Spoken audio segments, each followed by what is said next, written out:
नमस्कार बच्चों, स्वागत आप सभी का Shri Shyam group of education के यूट्यूब चैनल पर। अपने प्लस टू की फिजिक्स पढ़ रहे हैं और छठा चैप्टर पढ़ रहे हैं। लास्ट क्लास में अपने व्हीटस्टोन सेतु पढ़ा था। व्हीटस्टोन सेतु और अपने व्हीटस्टोन सेतु की जो संरचना थी, किस प्रकार से वो बनता है, रचना जो है वो अपने पढ़ चुके हैं। आज अपने व्हीटस्टोन सेतु का सिद्धांत पढ़ेंगे। व्हीटस्टोन सेतु का सिद्धांत एवं इसकी संतुलन अवस्था जो है, उस संतुलन अवस्था को अपने पढ़ने वाले हैं। ठीक है, जो अपना व्हीटस्टोन सेतु है उसका सिद्धांत क्या होता है और उसकी जो संतुलन अवस्था आएगी, उस संतुलन अवस्था के बारे में आज अपने पढ़ेंगे। तो सबसे पहले अपने व्हीटस्टोन सेतु बनाते हैं और देखते हैं कि व्हीटस्टोन सेतु जो है वो किस प्रकार से बनता है। अगर आपने लास्ट क्लास नहीं देखा है तो आपको बता दूं कि व्हीटस्टोन सेतु जो है वो क्या होता है, एक विशेष प्रकार का परिपथ होता है।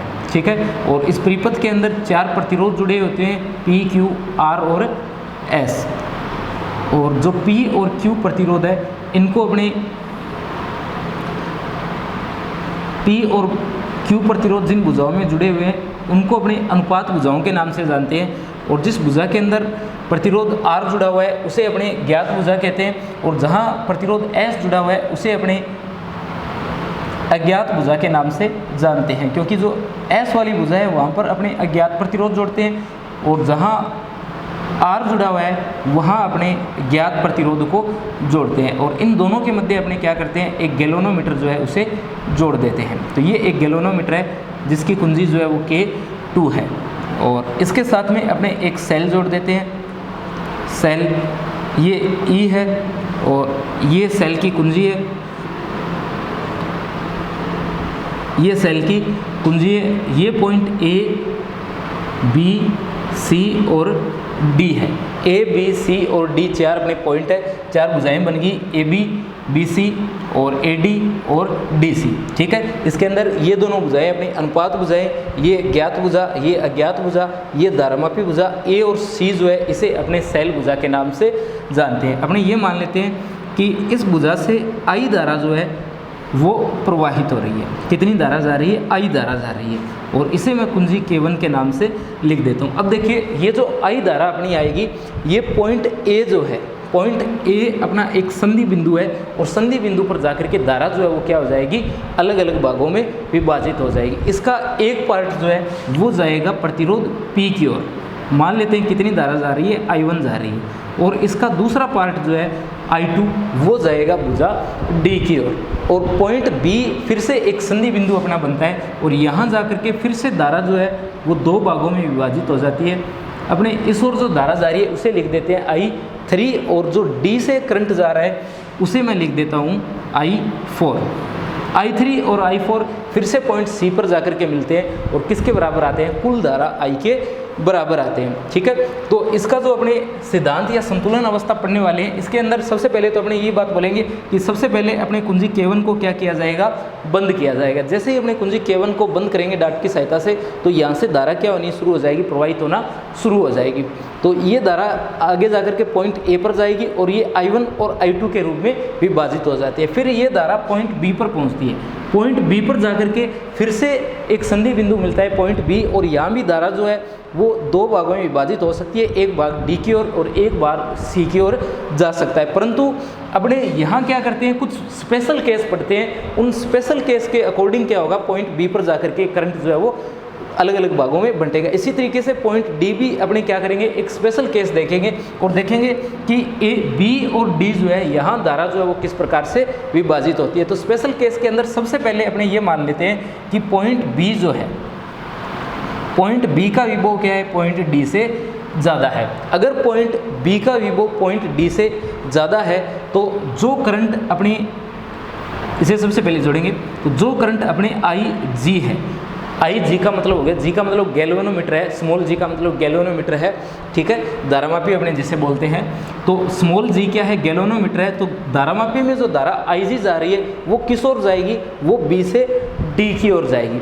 उच्च विभव से निम्न सिरे की ओर हमेशा क्या जाती है, धारा जाती है। धारा कहाँ से कहाँ जाती है, उच्च विभव से निम्न विभव की ओर। तो पॉइंट बी जो है उसका विभव अपने क्या मान लिया है, ज़्यादा मान लिया है, और पॉइंट डी का विभव अपने क्या कर लिया है, कम मान लिया है। तो धारा उच्च विभव से निम्न विभव की ओर जाएगी, तो धारा जो है वो कहाँ से कहाँ जाएगी, बी से डी की ओर जाएगी। ठीक है, धारा कहाँ से कहाँ जाएगी, बी से डी की ओर जाएगी। अगर इस साइड धारा जाती है तो आप यहाँ देख सकते हो ये किसके बराबर आएगा, I1 माइनस आई जी के बराबर आ जाएगा। किसके बराबर, I1 माइनस आई जी के बराबर आ जाएगा। ठीक है, और ये करंट यहाँ पर जाकर के क्या हो जाएगा, I2 प्लस आई जी बन जाएगा। क्यों बन जाएगा, क्योंकि ये आई जी धारा आगे पहुँचेगी और आगे पहुँच करके ये I2 में जुड़ेगी इस पॉइंट पर। तो इस पॉइंट पर एक तो I2 धारा आ रही है, एक आई जी आ रही है और आगे निकल रही है, तो क्या बनेगी, I2 प्लस आई जी करंट अपना बनेगा। पॉइंट सी पर देखोगे तो आई जी से आई जी कैंसिल हो जाएगा और I1 I2 फिर से कहाँ चली जाएगी, पॉइंट आई की ओर चली जाएगी, आई धारा के रूप में आगे बढ़ जाएगी। तो यहाँ आपने क्या देखा, यहाँ आपने देखा कि अगर पॉइंट बी का विभव ज़्यादा है तो करंट बी से डी की ओर प्रवाहित होगा। धारामापी जो है इसकी जो सुई है उस सुई में एक और विक्षेप आएगा। थोड़ा धारामापी के बारे में आपको बताता हूँ। धारामापी आपका जो ग्रुप है उसके अंदर मैं धारामापी जो है इसका डायग्राम भेज दूँगा, उसे फिर से देख लेना आप लोग। तो ये कुछ इस तरीके से धारामापी अपना होता है। इसकी जो सुई है वो हमेशा रहती है बीच में ओ की ओर। ठीक है, इसकी सुई हमेशा किस ओर रहती है, ओ की ओर रहती है। जो अपना इसका सेंटर पॉइंट है, यानी जो अपना जीरो पॉइंट है वो एक दिशा में ना होकर के कहाँ होता है, बीच में होता है। बाकी दोनों साइड में क्या होते हैं, इसके करंट के लिए पॉइंट बनाए जाते हैं। ठीक है, तो इसकी सुई हमेशा कहाँ रहती है, जीरो पर रहती है जब संतुलन की अवस्था आती है। तो जैसे ही इसमें बी से डी की ओर धारा प्रवाहित होगी धारामापी में, तो किसी एक दिशा में ये सुई जो है वो जीरो से हटकर या तो इस ओर जाएगी या इस ओर जाएगी, यानी एक और इसमें क्या आ जाएगा, विक्षेप आ जाएगा, जिससे अपने को पता चल जाएगा कि ये जो बी डी भुजा है इसमें क्या प्रवाहित हो रही है, धारा प्रवाहित हो रही है। फिर अपने सेकेंड केस इसमें देखते हैं कि अगर क्या हो, डी का विभव ज़्यादा हो, यानी बी का विभव कम हो और डी का विभव क्या हो, ज़्यादा हो, तो फिर से अपने वही बात आएगी कि धारा उच्च विभव से निम्न विभव का जो सिरा है उस ओर क्या होगी, प्रवाहित होगी। इसमें जो धारा आएगी ना वो बी से किस ओर जाएगी, वो डी से बी की ओर जाएगी। यानी अभी तो ये धारा नीचे की ओर आ रही थी, परंतु अगर डी का विभव ज़्यादा हुआ, डी का विभव क्या हुआ, ज़्यादा हुआ, तो डी का विभव ज़्यादा होने के कारण क्या होगा, यही जो करंट अपनी जा रही है, जैसे अगर एक बार इसका रफ डायग्राम बना करके बताऊँ आपको। जैसे ये अपने इसका रफ डायग्राम बना दिया, तो इसके अंदर ये जो आईजी करंट है ना वो अब की बार किस ओर जाएगी, ऊपर की ओर जाएगी। जो अपना डी सिरा है, डी सिरे से किस ओर जाएगी, बी सिरे की ओर जाएगी। तो यहाँ I1 प्लस क्या आ जाएगा, आई जी आ जाएगा, और यहाँ I2 माइनस क्या आ जाएगा, आई जी आ जाएगा। अगर कौन से पॉइंट का विभव ज़्यादा होता है, डी पॉइंट का विभव जो है वो ज़्यादा होता है। अगर डी पॉइंट का विभव ज़्यादा हुआ तो करंट जो है वो डी से किस ओर जाएगा, बी की ओर जाएगा। ये जो आई जी नीचे की ओर आ रहा है ये किस ओर चली जाएगी, फिर ऊपर की ओर चली जाएगी। आई बात समझे। तो अपने दो कंडीशन, एक तो किसका विभव ज़्यादा, बी का विभव ज़्यादा, और एक किसका विभव ज़्यादा, डी का विभव ज़्यादा। करंट किस ओर जाएगा, उच्च विभव से निम्न विभव की ओर। जिसका विभव ज़्यादा है वहाँ से करंट जाता है कम विभव वाले पॉइंट की ओर। जिसका विभव ज़्यादा है वहाँ से कम विभव वाली जो पॉइंट है उसकी ओर क्या होती है, धारा प्रवाहित होती है। तो ये दो कंडीशन बनती है धारा प्रवाहित होने की। तीसरा केस देखिए अपने इसमें, और यहाँ जो विक्षेप आएगा धारामापी में, इस विक्षेप की दिशा पहले की तुलना में क्या होगी, विपरीत होगी। जैसे इस कंडीशन में अगर ये विक्षेप इस साइड आ रहा था तो ये जो कंडीशन आएगी तो इस साइड ना आकर के ये किस ओर आएगा, दूसरी ओर आएगा। ठीक है, तो इस तरीके से धारामापी जो उसमें क्या आता है, विक्षेप आता है। तीसरी कंडीशन देखते हैं इसमें। तीसरा जो इसका केस है उसके अंदर क्या हो सकता है, उस केस के अंदर बी और डी जो है, बी और डी जो है इन दोनों का विभव क्या होगा, बराबर होगा। पॉइंट बी और पॉइंट डी जो है दोनों का विभव क्या होगा, बराबर होगा। अगर बी और डी का विभव बराबर होता है तो दोनों पॉइंट जो है वो सम विभव बिंदु पर है, यानी दोनों जो पॉइंट है उनके विभव क्या है, बराबर है। जब दोनों का विभव बराबर होगा तो धारा किस ओर जाएगी, तो दोनों का विभव बराबर होने पर धारा किसी ओर नहीं जाएगी। ठीक है, न तो धारा बी से डी की ओर जाएगी और न ही धारा जो है डी से बी की ओर जाएगी। कब की बात है ये, जब क्या हो, दोनों का विभव बराबर हो, बी और डी पॉइंट का विभव क्या हो, जब बराबर हो। तो उस समय ये जो अपने करंट आ रहा है ये यहाँ नहीं आएगा और ये भी नहीं आएगा। आईजी जो है वो प्रवाहित होनी क्या हो जाएगी, बंद हो जाएगी। ठीक है, आईजी जो करंट है वो प्रवाहित होना क्या हो जाएगा, यहाँ पर बंद हो जाएगा। उसमें क्या बनेगा देखिए, जब सेतु की ये अवस्था आती है, जब दोनों का विभव बराबर होगा, तब जब आप लोग कुंजी K2 को दबा दोगे यानी इस तार को जोड़ भी दोगे, तब भी ये जो भुजा है बी डी, इसमें कोई भी करंट प्रवाहित नहीं होगा, न तो बी से डी की ओर जाएगा और ना ही डी से बी की ओर जाएगा। ठीक है, जो I1 करंट आ रहा है वो पॉइंट बी पर पहुंचेगा और वो इस साइड न जाकर के कंप्लीट करंट जो है वो किस साइड चला जाएगा, बी सी भुजा में चला जाएगा। यानी बी सी भुजा जो है उसका करंट किसके बराबर आएगा, I1 के बराबर आएगा। I3 और I1 क्या होगा, अपना बराबर होगा। इसी तरीके से जो पॉइंट डी है, पॉइंट डी पर I4 और I2 क्या होगा, बराबर होगा। क्यों? क्योंकि इसमें अपने सेतु जो है वो कौन सी अवस्था में आ चुका है, संतुलन की अवस्था में आ चुका है। ये जो अवस्था है जिसमें धारामापी जो है इसमें कोई विक्षेप ना है, जो धारामापी की सुई है वो कहाँ रहे, इसका जो सेंटर पॉइंट 0 है वहीं पर रहे। यानी ये जो अवस्था है ये क्या कहलाती है, सेतु की संतुलन अवस्था कहलाती है। इसे अपने क्या कहते हैं, इसे कहते हैं सेतु की संतुलन अवस्था, या इसे कहा जाता है शून्य विक्षेप अवस्था या अविक्षेप अवस्था के नाम से अपने इसे जानते हैं। ठीक है, तो ये सेतु की कौन सी अवस्था है, ये सेतु की संतुलन अवस्था है। सेतु की संतुलन अवस्था कब आती है, सेतु की संतुलन अवस्था उस समय आती है जब पॉइंट बी का और पॉइंट डी का विभव क्या हो, बराबर हो। जब दोनों पॉइंटों का विभव बराबर होता है तो जो धारामापी है उसमें किसी भी प्रकार की धारा जो है वो प्रवाहित नहीं होगी और जो धारामापी की सुई है वो 0 पर रहेगी, यानी उसमें विक्षेप नहीं आएगा और इसे कहा जाता है सेतु के संतुलन की अवस्था। जो अपने इसकी हेडिंग लिख रखी है सेतु की संतुलन अवस्था किसे कहते हैं, तो ये होती है सेतु की संतुलन अवस्था। सेतु की संतुलन अवस्था में धारामापी में से होकर के कोई भी धारा जो है वो प्रवाहित नहीं होती। अब अपने इसका आगे का पार्ट पढ़ते हैं, धारामापी जो है इसका सिद्धांत, धारामापी का सिद्धांत। तो देखिए सेतु की संतुलन की जो अवस्था है इसी से अपने इसका सिद्धांत लिखेंगे। तो सबसे पहले अपने बात कर लेते हैं सेतु की संतुलन अवस्था में, अपने लिखेंगे सेतु की संतुलन अवस्था में, सेतु की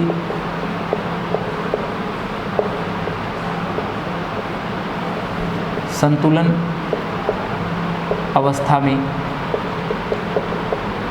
सेतु की संतुलन अवस्था में क्या होगा, वी बी और वी डी जो है इसका विभव बराबर होगा। जब सेतु की संतुलन अवस्था आएगी तब वी बी और वी डी का विभव क्या होगा, बराबर होगा। यानी अपना जो पॉइंट वी बी है वो किसके बराबर होगा, वी डी के बराबर होगा। अब देखिए डायग्राम को देखने से अपने को पता चल रहा है कि जो I1 धारा है, I1 धारा जा रही है ए से बी की ओर, ए से बी की ओर प्रवाहित हो रही है। इसका मतलब किसका विभव ज़्यादा है, पॉइंट ए का विभव ज़्यादा है और पॉइंट बी का विभव कम है। यानी यदि अपने पॉइंट ए और बी पर विभवांतर ज्ञात करें तो वो विभवांतर आता है V A minus V B के बराबर। विभवांतर किसके बराबर, V A minus V B के बराबर। इसी तरीके से विभव वी डी की बात करें तो ये आता है V A minus V D.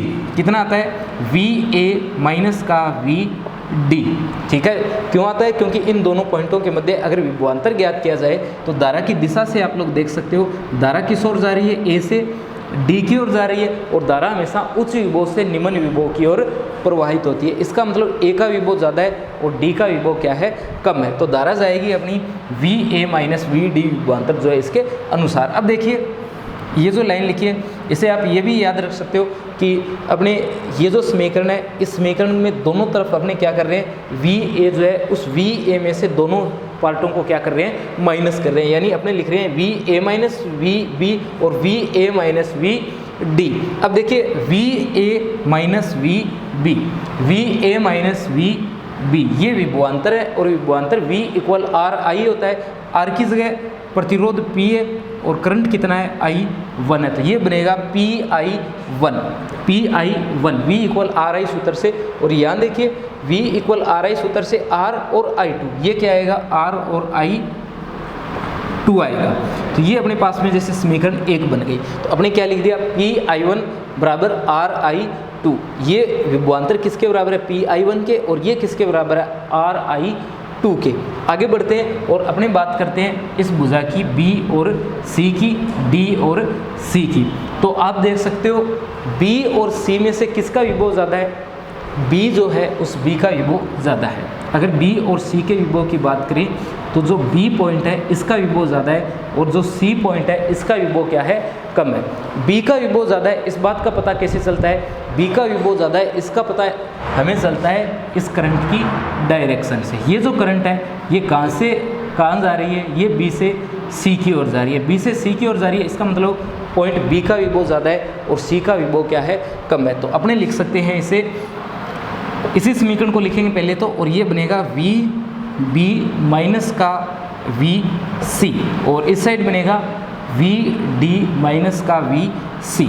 या आप ये बोल सकते हो कि इस समीकरण में से दोनों तरफ अपने किसको माइनस कर दिया, वी सी को माइनस कर दिया। अपने ये कहाँ से लिखा है, ये लिखा है इस जगह से।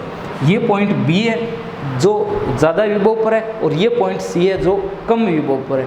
पॉइंट बी और सी में से अगर अपने देखें तो पॉइंट बी का विभव क्या है, पॉइंट बी का विभव ज़्यादा है और सी का विभव क्या है, कम है। सी का विभव कम, बी का विभव ज़्यादा, तो करंट उच्च विभव से निम्न विभव की ओर आ रही है। दोनों पर विभवांतर देखेंगे तो वी बी माइनस वी सी के बराबर विभवांतर होगा। तो अपने लिख दिया वी बी माइनस वी सी के। फिर अपने देखा इस भुजा को डी सी भुजा को, ये पॉइंट डी है, ये पॉइंट सी है। करंट जो जा रहा है वो इस डायरेक्शन में जा रहा है। करंट हमेशा जाता है उच्च विभव के सिरे से निम्न विभव के सिरे की ओर। तो किसका विभव ज़्यादा है, फिर यहाँ आई डी का विभव ज़्यादा है और ये डी का विभव ज़्यादा है और सी का विभव क्या है, कम है।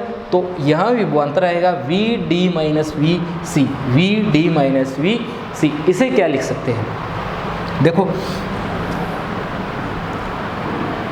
ये है V B minus V C और ये किसके बराबर होता है, V इक्वल आर आई से। ये बराबर होगा Q और I3 के बराबर। किसके बराबर होगा, QI3 के बराबर होगा। पर संतुलन की अवस्था में आप सभी जानते हो कि जब संतुलन की अवस्था यहाँ पर सेतु की है तो संतुलन अवस्था में BD भुजा जो है इसमें से होकर के कोई भी धारा प्रवाहित नहीं होती। तो BD भुजा में जब कोई भी धारा प्रवाहित नहीं होगी तो अपना I3 किसके बराबर होगा, I1 के बराबर होगा। जो पॉइंट ए से बी की ओर I1 धारा आ रही है, कंप्लीट की कंप्लीट धारा कहाँ से कहाँ चली जाएगी, बी से सी की ओर चली जाएगी। अगर कंप्लीट धारा बी से सी की ओर जाती है तो I3 किसके बराबर होगा, I1 के बराबर होगा। ये बात यहाँ पर भी लागू होगी कि अगर सेतु संतुलन की अवस्था में तो ना तो यहाँ से करंट आ रहा है और ना ही यहाँ से करंट जा रहा है। अगर कोई करंट नहीं आ रहा है और नहीं जा रहा है तो यही I2 क्या होगी, आगे जाएगी।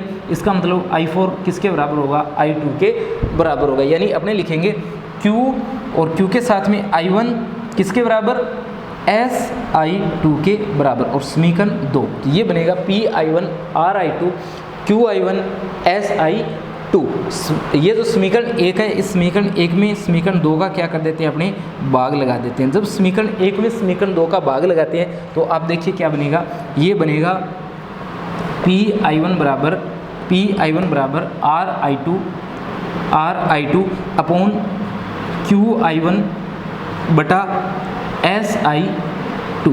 I2 से I2 कैंसिल और I1 से I1 कैंसिल। तो ये बनता है P बटा Q बराबर R बटा S, P बटा Q बराबर R बटा S। इसे कहा जाता है व्हेटस्टोन सेतु का सिद्धांत या संतुलन अवस्था का प्रतिबंध।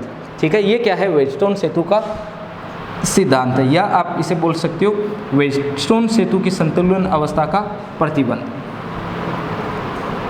व्हेटस्टोन सेतु की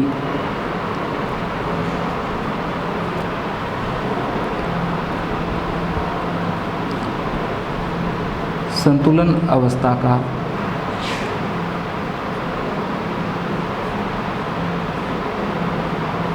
प्रतिबंध।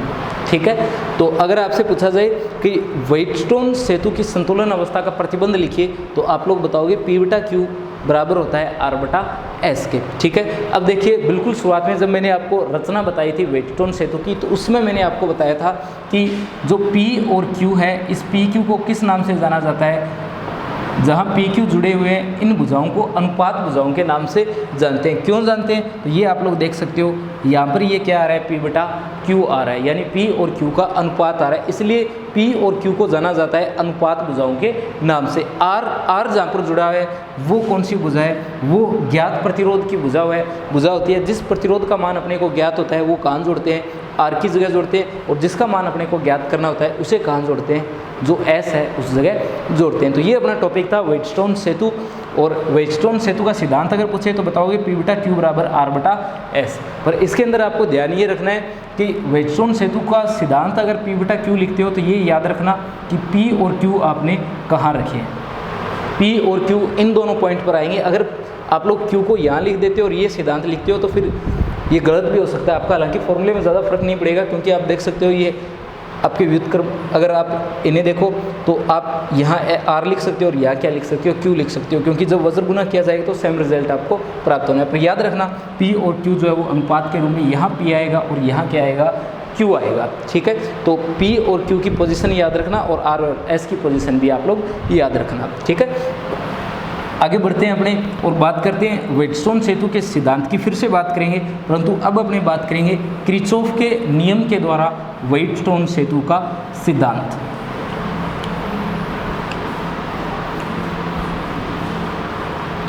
अपना नया टॉपिक है किरचॉफ के नियम के द्वारा या किरचॉफ के नियमों की सहायता से व्हीटस्टोन सेतु का सिद्धांत।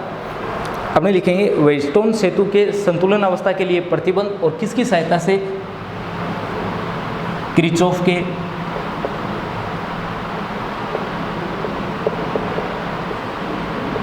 नियम से।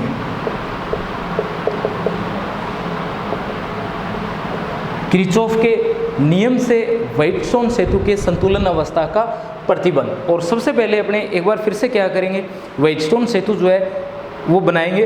और व्हीटस्टोन सेतु, ठीक है, व्हीटस्टोन सेतु देखिए एक बार फिर से आपको व्हीटस्टोन सेतु बनाना होगा।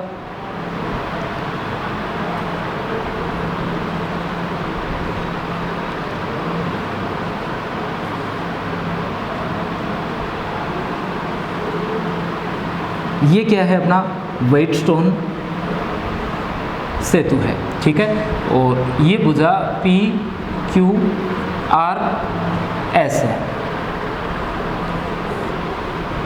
यहाँ पर अपने एक बैटरी जोड़ दी है, ये K1 कुंजी, ये K2 कुंजी, और ये E भुजा, और ये A B C और D पॉइंट है। यहाँ से I धारा प्रवाहित हो रही है और इस जगह जो धारा आ रही है वो कितनी आ रही है, I आ रही है। ठीक है, अपने मान लेते हैं कि ये जो करंट है कितना है, I1 है, और ये अपने मान लेते हैं I2 है, और ये मान लिया I3 है, और ये मान लिया अपने I4 है। ठीक है, ये कितना है, I4 है। इसके अलावा अपने ये मान लेते हैं कि शुरुआत की अवस्था में पॉइंट बी का जो विभव है वो क्या है, पॉइंट डी के विभव से ज़्यादा है। तो अगर ऐसा है तो यहाँ से जो करंट जाएगा वो कितना जाएगा, IG जाएगा। अगर IG करंट यहाँ से जाता है तो ये बनता है I1 माइनस का IG, और ये आता है I2 प्लस का IG।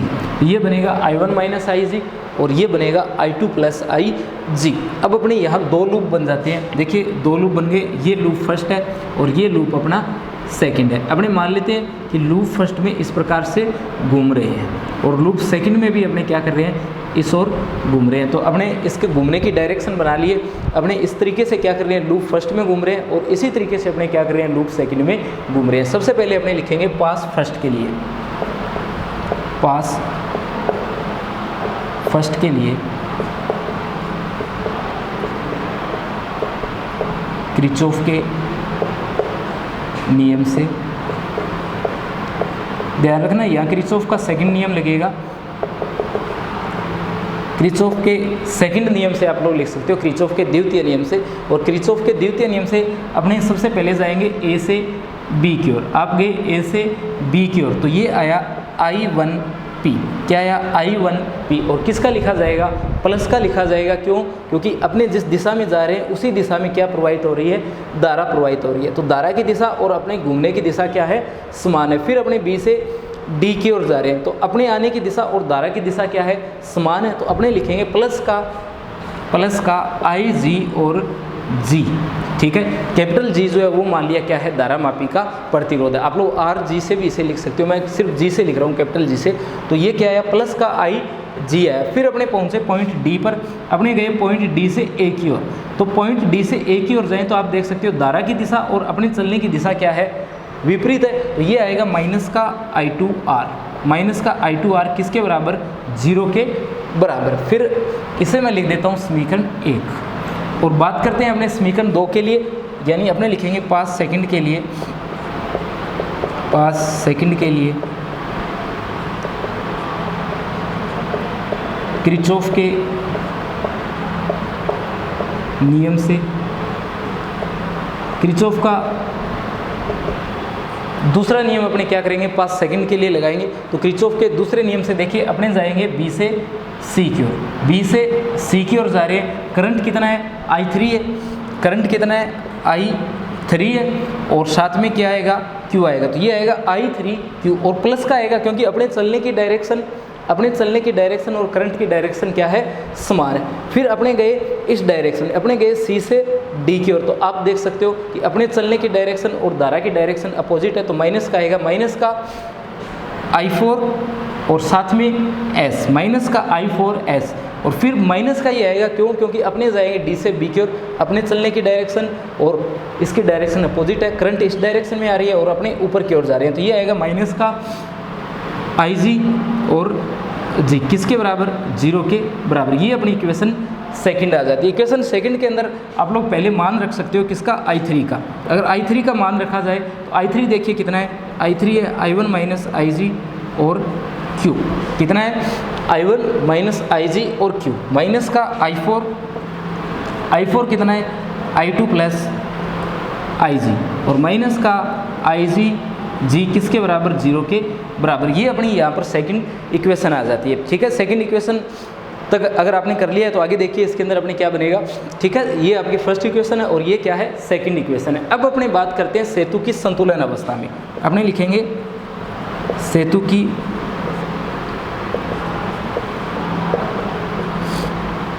संतुलन अवस्था में।